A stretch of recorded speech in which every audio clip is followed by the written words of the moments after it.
Sabi ni Jan, paulilot siya sa vlog niya na nurse siya. Really? At may munting negosyo. Really? Okay, let's show. Pero yun na nga, bakit hindi niya malagay dito yung kanyang sa experience? Bakit yan lang freelance blogger? Oh, ito pa ha. Ayan. Yan.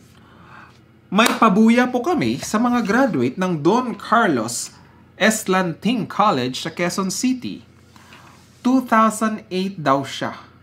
Pero walang ending. Happy pero walang ending.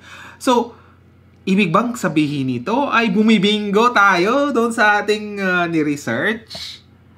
Walang from 2008 to hanggang nandito na siya sa LA eh. Oh.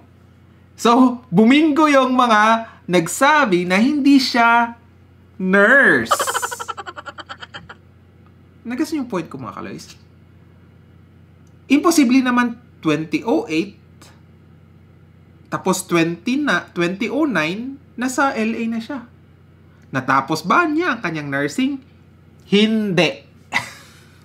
Bingo! Diba?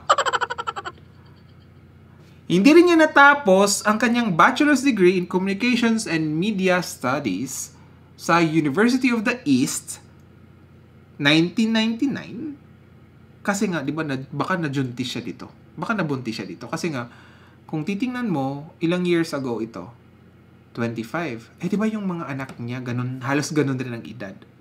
So, hindi niya natapos ang kanyang nursing base sa LinkedIn at pumunta na siya sa US. Lumalapit kayo ng ating analysis na the reason bakit hindi Contreras ang pangalan ng mga anak niya, apelyido, baka nakapag-asawa nga ng AFAM. Baka totoo yung mga inaano ng mga vlogger na Black American ang napangasawa kaya napunta sa US. Ano sa tingin niyo mga guys? Ano sa tingin niyo? Bumingo ba tayo sa ating analysis? Sabi ni Jane, hindi rin siya nakatapos ng journalism. Yun na nga. Kasi full-time vlogger siya eh.